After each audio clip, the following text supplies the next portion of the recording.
ओम नमो विश्वरूपस्य भर्जासि पद्मे पद्मलये शुभे सर्वतो पाहि मां देवी মহালক্ষ্মী নমস্তুতে।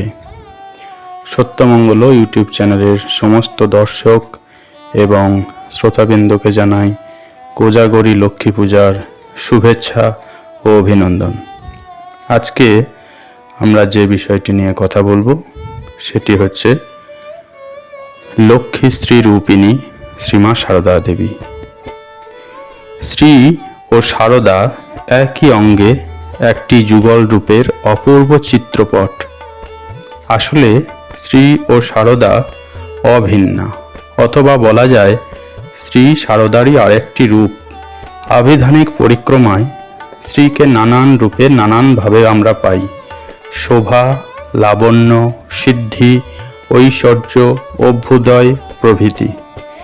বেদে শ্রী অর্থাৎ সৌন্দর্য, পৌরাণিক ঐতিহ্যে শ্রী নারায়ণী লক্ষ্মী কমলা ঐশ্বর্যের অধিষ্ঠাত্রী দেবী। শ্রী রামকৃষ্ণের অন্যতম ত্যাগী সন্তান স্বামী বিজ্ঞানানন্দের দৃষ্টিতে শ্রী রামকৃষ্ণ ছিলেন নারায়ণ, সারদা লক্ষ্মী। মা সারদার লক্ষ্মী রূপ তাঁর লীলা সহচরীদের কাছেও প্রতিভাত হয়েছে।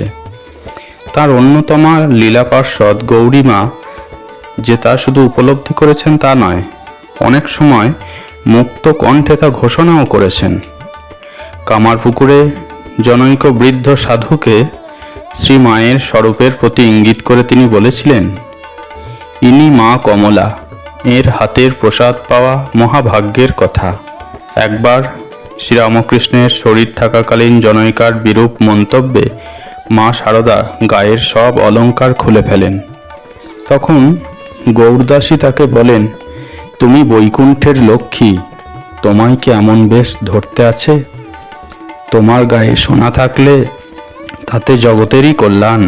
সারদা সে কথা গৌরীমাকে বললে তিনি বলেছিলেন, ঠাকুর নিত্য বর্তমান, আর তুমি স্বয়ং লক্ষ্মী।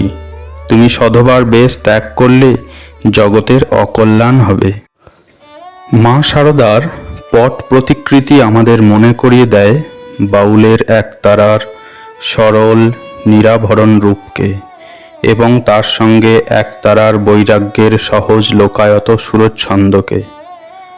সারদা এ দুয়ের মিলিত এক অনাড়ম্বর শুদ্ধ বিগ্রহ। তাঁর ওই রূপের সঙ্গে আমরা পল্লী মাটির নির্ভেজাল ঘ্রাণ ও স্পর্শ অনুভব করি। একতারার কোনো আভরণ নেই। আভরণ যুক্ত করলে তাতে আর লোকায়ত জীবনের ঘ্রাণ ও স্পর্শ পাওয়া যায় না। নিরাভরণ একতারা সৃষ্ট হয়েছিল মানুষের অন্তরে গভীর তত্ত্বকে সহজ সুরে গেঁথে দেওয়ার জন্য। মা সারদার রূপও তাই, মানুষের অন্তরে পরমের ভাবটিকে পৌঁছে দেবার সরল সুরের কম্পন তা। পাঠকের মনে সতই ভেসে ওঠে জয়রামবাটিতে তাঁর মাটির ঘরের দাওয়ায় পা ঝুলিয়ে বসে থাকা অপরূপ ছবিটি। পিছনে থরে থরে সাজানো বস্তা ভর্তি ধান, লক্ষ্মীর ভাণ্ডার। স্বয়ং লক্ষ্মী যা আবির্ভূতা বাংলার পর্ণকুটিরে। কিন্তু লক্ষ্মী এখানে তাঁর প্রচলিত অলঙ্কৃত রূপ নিয়ে উপস্থিত হননি। তাঁর বাইরের রূপকে ঢেকে বসে আছেন তিনি এখানে গ্রাম বাংলার শ্যামল শান্ত রূপের বিগ্রহ হয়ে। মায়ের জনৈক সেবকের স্মৃতিচিত্রে দুটি সুন্দর ঘটনার উল্লেখ পাওয়া যায়, যা মা সারদার পল্লী লক্ষ্মী রূপটিকে খুব সুন্দরভাবে ফুটিয়ে তোলে।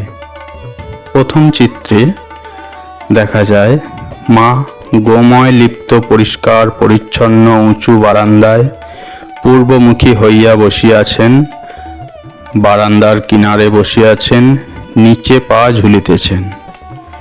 কোলের উপর হাত দুখানি, পরিধানে লাল সরু পাড় শুভ্র বস্ত্র, ঈষৎ ঘোমটা টানা, প্রসন্ন মুখমণ্ডল, ঈষৎ কুঞ্চিত কেশ রাশি বক্ষের দক্ষিণ পাশ হইয়া নিচে ঝুলিতেছে। মা বসিয়াছেন এমনই ভাবে দেখিলে মনে হয় যেন মা লক্ষ্মী স্বয়ং ভাগ্যবান গৃহস্থের দরজায় উপবিষ্টা, পাশেই ধান্যপূর্ণ মড়াই শোভা বিস্তার করিয়া তাহার শুভাগমন সূচনা করিতেছে। এই প্রসঙ্গে সেবকের স্মৃতিতে হঠাৎ ঝলসে উঠল আর একদিনের একটি হৃদয়গ্রাহী দৃশ্য। হেমন্তকাল, মা ভোরে বাহিরে গিয়া প্রাতঃকৃত্যাদি সারিয়া শিশির আর্দ্র চরণে প্রত্যাবর্তন করিতেছেন। শুষ্ক ধূলিকণা পদতলে লিপ্ত হইয়াছে।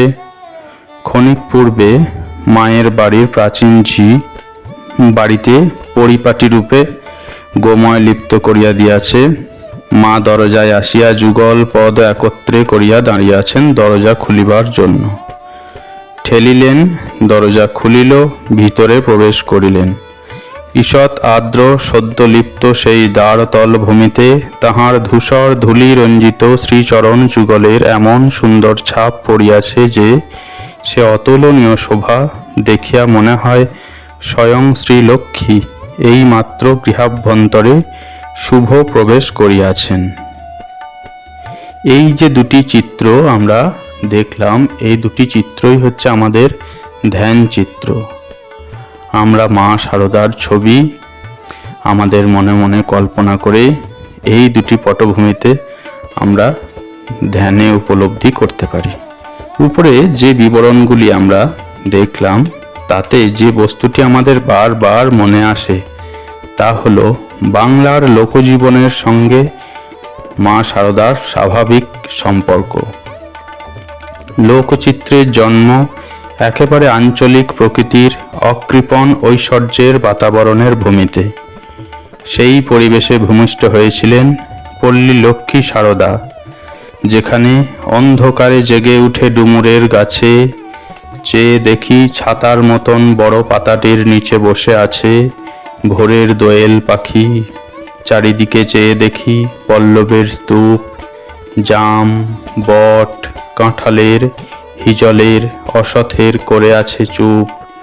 ফণি মনসার ঝোপে সটি বনে তাহাদের ছায়া পড়িয়াছে। নরম ধানের গন্ধ, কলমির ঘ্রাণ, হাঁসের পালক, স্বর, পুকুরের জল, চাঁদা, সরপুটিদের মৃদু ঘ্রাণ। কবি জীবনানন্দ দাশের কবিতার মধ্যেও এই পল্লী লক্ষ্মীর সুন্দর শ্রী পরিস্ফুট হয়েছে এইভাবে। মা শারদার মাতৃ আলেখ্য সেই শ্রীর শান্ত ছায়া শীতল ঐশ্বর্যে পূর্ণ, আর পূর্ণ নিত্যশ্রীর মহিমায় নিত্য মঙ্গলের স্পর্শে। শারদার সান্নিধ্যে যাঁরা থেকেছেন তাঁরা সবাই তাঁর স্নিগ্ধ পেলব স্নেহসিক্ত রূপের সঙ্গে পরিচিত ছিলেন। ভগিনী নিবেদিতা ছিলেন সেই ভাগ্যবানদের মধ্যে অন্যতমা। আমেরিকায় গিয়ে মায়ের শারদার কথা যখন তার মনে পড়েছে তখন তার মনে ভেসে উঠেছে শারদার যে রূপ, তার বর্ণনায় চিত্রটি পরিষ্কার হয়ে ওঠে। নিবেদিতা লিখছেন, মা, মাগো, ভালোবাসায় ভরা তুমি। তোমার ভালোবাসায় আমাদের মতো উচ্ছ্বাস বা উগ্রতা নেই। তা পৃথিবীর ভালোবাসা নয়, স্নিগ্ধ শান্তি তা, সকলের কল্যাণ আনে, অমঙ্গল করে না কারো। সোনার আলোয় ভরা তা, খেলায় ভরা। প্রেমময়ী মাগো, তোমাকে যদি একটি অপরূপ স্তোত্র কিংবা প্রার্থনা লিখে পাঠাতে পারতাম, কিন্তু জানি সেও যেন তোমার তুলনায় শব্দমুখর কোলাহলময় শোনাবে। সত্যিই ভগবানের অপূর্ব রচনাগুলি সবই নীরব, তা অজানিতে আমাদের জীবনের মধ্যে প্রবেশ করে। যেমন বাতাস, যেমন সূর্যের আলো, বাগানের মধুগন্ধ, গঙ্গার মাধুরী, এই সব নীরব জিনিসগুলি সব তোমারই মতো। নিবেদিতার দৃষ্টির স্বচ্ছতায় শারদার রূপের যথাযথ বর্ণনাটি ফুটে উঠেছে। নিবেদিতার এই বর্ণনায় প্রকৃতির এমন পেলব অনুভবগুলিকে গ্রহণ করেছেন যা একান্তভাবে শারদার চিত্রপটের সঙ্গেও সংযুক্ত। আর শারদাও যথার্থই ওই অনুভবের, ওই পরিমণ্ডলের মূর্ত বিগ্রহ। নিবেদিতা লিখছেন, তোমার মিষ্টি মুখ, তোমার ভালোবাসায় ভরা চোখ, তোমার সাদা শাড়ি, তোমার হাতের বালা সব কিছু সামনে ভেসে উঠল। সারদার মুখে কোনো দৈবী কাঠিন্য নেই, দৃষ্টিতে নেই অলৌকিকতা, আবরণে নেই কোনো জৌলুস, নেই অঙ্গাভরণে কোনো বাহুল্য। সারদার এই রূপ তো আমাদের চোখের সামনেও ভাসে, সারদার চিত্রপটেও তা প্রতিবিম্বিত। সারদার চিত্র পরিমিতির ঐশ্বর্যে ভূষিত, কোনো আবরণ বা আভরণ দিয়ে সাজালেই তা প্রয়োজনের অতিরিক্ত মনে হবে। যে সহজাত শ্রী ও সুষমায় তিনি পূর্ণ হয়ে এসেছেন, তাকে অহেতুক আবরণ বা আভরণে ভরে তুললে তার ছন্দপতন ঘটবে।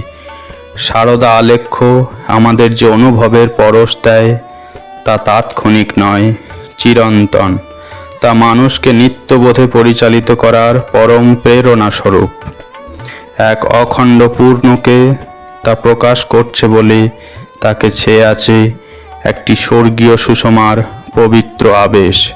আজকের এই পবিত্র তিথিতে সারদা লক্ষ্মী শ্রীকে আমাদের সকলের অন্তরের শ্রদ্ধা নিবেদন করি। নমস্কার।